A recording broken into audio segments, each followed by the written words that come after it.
మరి ముఖ్యంగా మీ మీడియా ముఖంగా చెప్తున్నాం, ఈ ధర్నాలు ముగిసి సమ్మె ముందుకే గవర్నమెంట్ కానీ యాజమాన్యాన్ని కానీ మా న్యాయమైన ఈ 5 డిమాండ్లు నెరవేర్చి మాకు ఏపీఎస్బీ రూల్స్ ఇచ్చి మమ్మల్ని కన్వర్షన్ చేయకపోతే ఈ తెలంగాణ రాష్ట్రం అంధకారంలోకి మునగటం ఖాయం.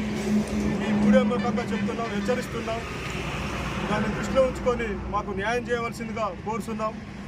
మీడియా మిత్రులకి మా ధర్నా కార్యక్రమానికి గురించి వార్తను ప్రభుత్వం దృష్టికి తీసుకెళ్ళడానికి వచ్చినందుకు మీడియా మిత్రులకు మా ధన్యవాదాలు.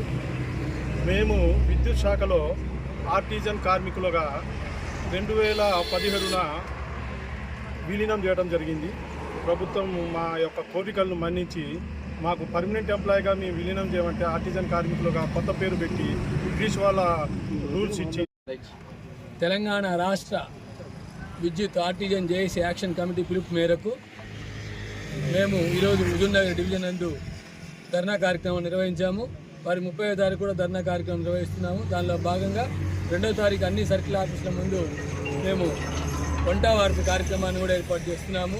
ప్రధానమైనటువంటి మా సమస్యలు ఏంటంటే, తెలంగాణ రాష్ట్రం ఏర్పడిన తర్వాత ఇప్పుడున్నటువంటి భట్టి గారు అంటే ఉప ముఖ్యమంత్రి గారు, విద్యుత్ శాఖ మంత్రి